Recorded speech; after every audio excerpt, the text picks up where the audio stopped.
Well, definitely at this point in time in your career, you definitely branched out and you tried smooth jazz, you tried new age, you definitely tried different genres. What inspired you to take that leap?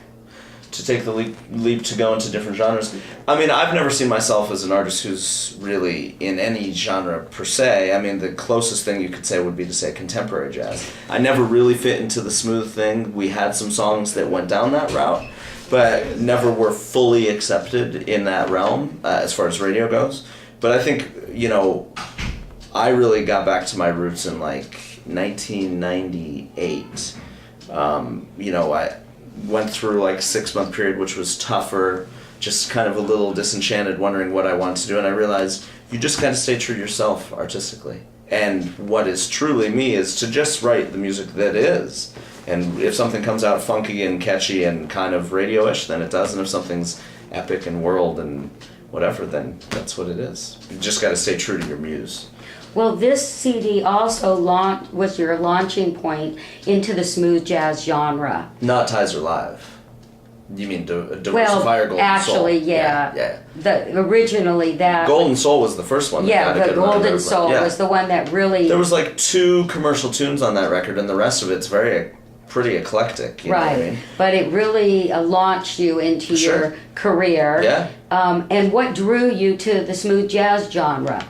Well, I think the same thing that draws a lot of instrumentalists to it, in that although it's evolved over the years since I came along, it's the main commercial outlet for instrumental music, and anything that's quote-unquote jazz, I mean, that's a very loose term, you know what I mean? So yeah, I mean, it's, that was the route to go, and everybody needs that exposure. That's what allows you to tour, or at least one of the things that allows you to tour and sell records and promote yourself. So finding a way to be yourself and fit into that is, I think, the key for any artist in any format, really, But the great hits, in my opinion, generally are the songs that are written just as great songs, and they end up finding a home in whatever format it is. Trying to fit something in is harder than trying to just do what you do. Well, you waited 5 years before releasing your next CD, right. Diversity. Why did you wait so long? Diversify. Diversify. Don't worry, it's just like my name. I like to make it difficult on people, evidently. Yeah. That was, after Golden Soul came out, which was on my manager at that time's label. We ended up parting ways a couple years later. The band started touring a little more, and again, it was finding a way to make a record, finding the financing, the right business situation to make it. I was fortunate to have some really good friends and family who, put up the money to support that project, and I mean, that record was, an amazing production. We spent a lot of time in the studio. Me and Jeff Coleman, who is the longtime guitarist in my group and generally is on the show with Keely at the same time. It was a lot of work. But, it's there've been a couple gaps in there. Well, Passages, released in 2009, was back to your roots, solo piano. Right. And then your last CD was live. Right. Have you decided what your next project will be about? Yeah, my next project will definitely be about the evolution of Tizer, the group as it is now. I have a whole bunch of songs that we just need to get into the studio and start arranging and rehearsing. But it's going to go along the lines of where Tizer Live is now, which is just great open instrumental music without boundaries. But I mean, one thing that this band that I've always focused on and makes is why I love like Pat Metheny group or groups like that so much is it's really about good, strong compositions and improvisation, not too much of either. So we'll always stay true to having good songs with good hooks and good melodies and something that people can connect to. And I notice on your CDs you use the same band as you use for touring.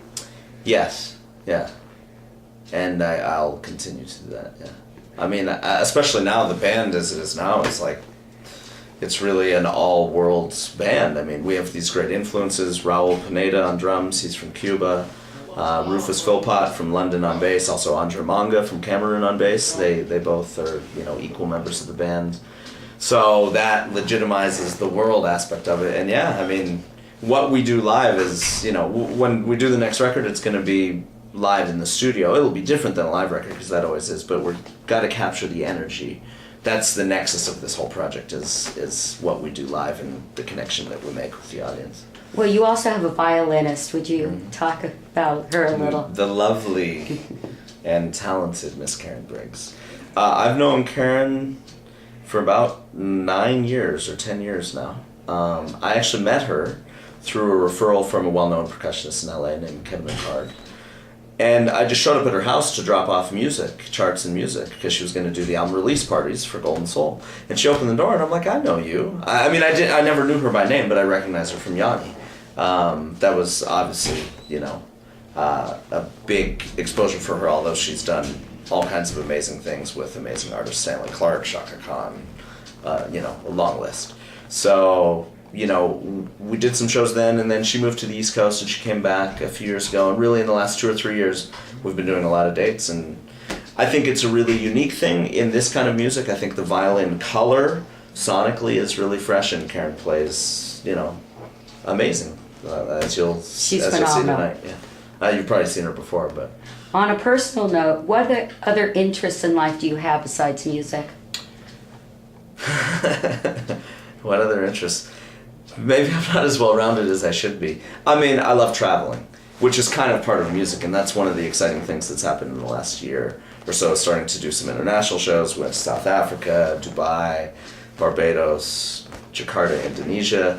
That's really exciting. So I love just seeing the world, meeting people, exploring cultures, and that's probably my biggest interest. I have interest in I don't put as much time and energy into it as I should, but finding a good spiritual base for my life, and and trying to live healthily, and those kind of things, just normal, whatever, the human condition.